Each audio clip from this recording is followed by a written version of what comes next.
Welcome to Donmar TV News Channel, mga balita sa buwan ng Oktubre. Ito naman si BP. Punta muna natin si BP Lenny. Sabi na nga po ni BP Lenny, hindi raw masyadong concerned. Tinan mo itong tagapagsalita ito. Magtatanggol ka na lang, hindi ka pa marunong magtanggol. Hindi masyadong concerned. O hindi concerned pa rin, hindi nga lang masyado. Ano ka ba? Ikaw talay. Para sa BP Lenny raw, hindi siya pumasok sa politika. Ha? Hindi ka pumasok sa politika sa pagsisilbi sa publiko para maging popular. Really now?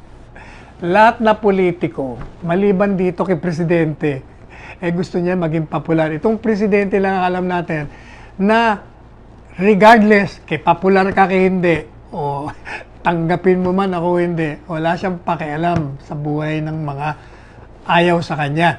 Basta trabaho. It doesn't matter. Akala nyo ba yung rating, natutuwa siya? Wala yan. Wala sa kanya yung mga 91% na yan.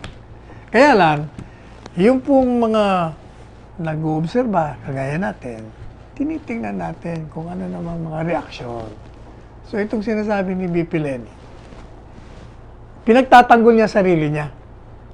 Siguro, actually ako sinasagot nito dahil akong bumabanat tungkol doon sa pagbagsak ng rating niya. Sinasabi niya, itong kanyang defense, wala kaming access sa mga komunikasyon. Kaya yung ginagawa ni BP Lenny, hindi nakakarating sa tao. Tsaka palaging binabanata kami ng mga trolls. Marami mga fake news ang pinapakalat lamang kay BP Lenny. Ha? Naku, makinig kang mabuti. BP Lenny, magkaibigan tayo. Pero alam po ninyo, sa magkakaibigan, kailangan magiging matapat din kayo. If you really are a friend, you will tell the truth para matulungan natin siya. Ano bang ibig natin sabihin? Bakit bumagsak by one notch? Dati na nga mababa, bumagsak pa. Tanong, may ginagawa bang kabutihan si BP Lenny? Meron. Hindi ba? Pinuri nga natin Pero po, alam po niyo yung ginagawa niya.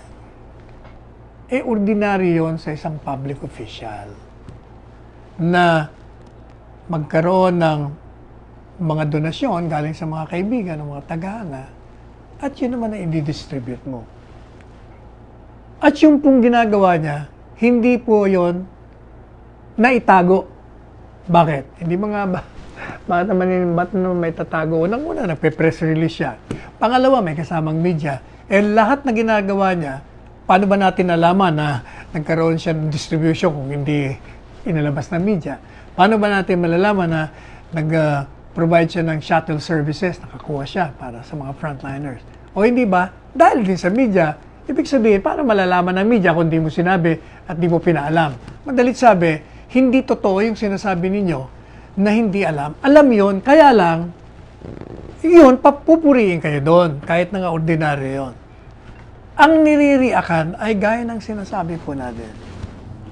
Pag ikaw kasi tumawag ng yung sariling press con o kaya naman televised address mo, ginagaya mo si Presidente, at pinupuna mo ang pamahalaan at si Presidente Duterte kaugnay sa pagtugon sa COVID, kaugnay sa pagpapasa ng anti-terrorism bill, kaugnay sa pag-grant ng pardon kay Pemberton, kaugnay sa pagtugon sa COVID responses, kaugnay sa paglagay ng lockdown o pag-lift ng lockdown, iba-ibang stages, kaugnay dun sa budget, kaugnay sa paggastos, yung mga puna mo, yun ang pinapakinggan ng publiko. At huwag mong sabihin hindi nakakarating sapagkat nandyan nga media.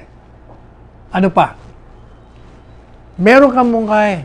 Di ba, binasa pa natin. 11 at inisa-isa ko po sa inyo. Na yung mga mungkahi niya ay dati nang ginagawa at ginagawa pa rin.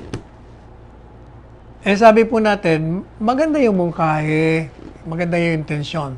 Pero yung magmumungkahi ka na dati nang ginagawa ng pamahalaan, ang ibig pong sabihin niya, sinisiraan mo ang pamahalaan sapagkat pinalalabas mo sa pamamagitan ng pagmungkahi na hindi pa ginagawa ng pamahalaan yon. Yun ang disinformation. Yun ang paninira, VP Lenny. Kaya ka bumagsak sa rating. Kasi kitang-kita ng tao ang ebidensya na tama ang ginagawa niya. Sasabihin mo, bakit kukonti ang tumangkit ng mga ayuda? Bakit ko-concentrate ka dyan sa pagpapaganda? Bakit hindi binibigay sa tao? Yun nga ang problema, VP Lenny. Mali nga, dispalingado yung mga facts mo eh. Kaya ang dating tuloy, sinisiraan mo si Presidente. Sinisiraan mo ang pamahalaan. Bakit naman? Pag nag-survey ngayon, yung survey, tandaan nyo, at random yon. Kung natanungan mo, yung nakatanggap ng pera, yung natanungan mo, nakatanggap ng ayuda, yung natanungan mo, natulungan ng gobyerno, madalit sabi, believe sila. Paano ka na ngayon? Talagang masisira ka talaga sa rating. Hindi po ba? Tingnan natin itong kay Tony Lopez. Kasi gusto ko ito si Tony Lopez. Kasi, unang-una, hindi dahil sa kaibigan natin siya. Hindi dahil sa marami ng panahon ng pinagsamahan namin. Katunayan, I will credit him for putting me in the public eye nung unang nating pumasok dyan. Kasi ito po si Tony Lopez, nag-aaral. Alam niya facts niya. Ang problema lang, tama nga facts mo, pero mali yata yung conclusion. Tingnan natin. Alam niyo po, ang artikulo niya sa Business News at Manila Standard. Ang kanyang pamagat ay Duterte the Great. Tony, hindi ko malaman kung pinupuri mo ba si Presidente o you're mocking him. Duterte the Great. Ang dakilang Duterte. Kasi at the end of your article, sasabihin mo, yung pulse survey, incredible, hindi ka panipaniwala. Di parang binabanata mo si Presidente. Kasi sabi, itong dahilan naman ni Tony Lopez. Sa kasaysayan daw ng survey sa Pilipinas, never para siya nakakitang hindi ka panipaniwala. Amazing. Nakakabilib. Nakakabilib pero hindi ka panipaniwala. As of September this year, biro mo daw, 91 sa bawat isang daang Pilipino. Yung 91 ng mga Pilipino ay nagtitiwala sa kanya. 9% na lang po naiwan. Ang tanong, 9% ba ang kontra? Hindi. Sapagkat 4% lang po ang kontra. Yung 5, hindi pa malaman kung sila ko kontra o hindi ko kontra. Only 5 of every 100 do not approve. Only 3 of every 100 have no trust in him, sabi niya. Yun daw pong margin of error, 2.8% points. Kaya daw pag in-apply mo, wala nang hindi nagtitiwala kay Presidente. Practically, no one does not trust the President in the Philippines. No one, which is incredible. Ikaw naman. Not even, sabi niya, not even Jesus Christ. Kahit daw si Hesus Kristo nung kanyang panahon sa lupa ay nakakuha ng ganito malahiganting, perpektong pagtanggap at pagtitiwalang rating. Katunayan daw, nung si Pontius Pilate nag-referendum, si Hesus Kristo natalo sa isang magnanakaw. And having lost the people's trust, the Savior of mankind was crucified. Ano ang mga basehan niya?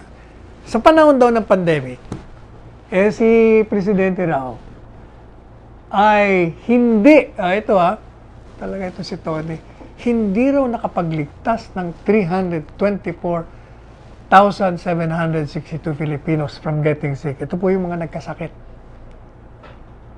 Of those who have gotten sick, he has not been able to save 5,840 from dying. Hindi niya raw naligtas itong 5,000 mahigit na namatay. Kahit na raw si Presidente nag-impose ng earliest lockdowns in the world. Natatandaan ko, Tony. Ikaw nga ang nangunguna nun na gusto mo mag-lockdown eh. Nung mag-lockdown, bigla ka naman kumontra na bakit nagla-lockdown. Anyway, teka muna, Tony. Yung sinasabi mong hindi niya nailigtas, kinonsider mo ba yung sinasabi naman ng World Bank? Sinasabi ng mga eksperto na kung si Presidente hindi nag-lockdown, hindi lang yan ang nagkasakit, hindi lang yan ang namatay. Daan-daan libo. Kinonsider mo ba yun? Madalit sabi, hindi lamang si Presidente ang nagkaroon at ang ating bansa nagkaroon ng ganyang casualties. Yan ay uniform all over the world. Sinasabi mo, yung bumagsak ang ekonomiya. Bakit? Sino bang ekonomiya hindi bumagsak? Madalit sabi, sinasabi ni ni Tony Lopez, hindi na nga nakapagligtas ng mga kababayan natin. Bumagsak na nga ang ekonomiya dahil sa mga ginawang lockdown. Samantalang nung umakyat daw ito sa kapangyarihan, siya ay nagmana ng isang ekonomiyang maganda, malusog. Ito naman si Tony Lopez, parang wala ka namang binigay ng kredito sa mga economic managers natin. Even assuming na maganda economy, akala mo ba kung yung mga economic managers natin mahihina, akala mo mapapanatili yung gano'n? Kaya nga kita mo, sabi ni Secretary Dominguez, during the Monday public address, sinabi niya na wala po tayong problema sa ngayon. May problema in the sense na bumagsak. Pero nananatili po tayo, wala tayong matinding recession na tinatawag. Sapagkat maganda yung mga foundation natin. Marami tayong batas na ipinasa. Yung sa tarif. Marami. Nakalimutan na natin yung mga binanggit niya. Madalit sabi, itong mga economic managers ay gumawa ng mga kaparaanan upang maging mas malusog yung dinatnan na magandang ekonomiya.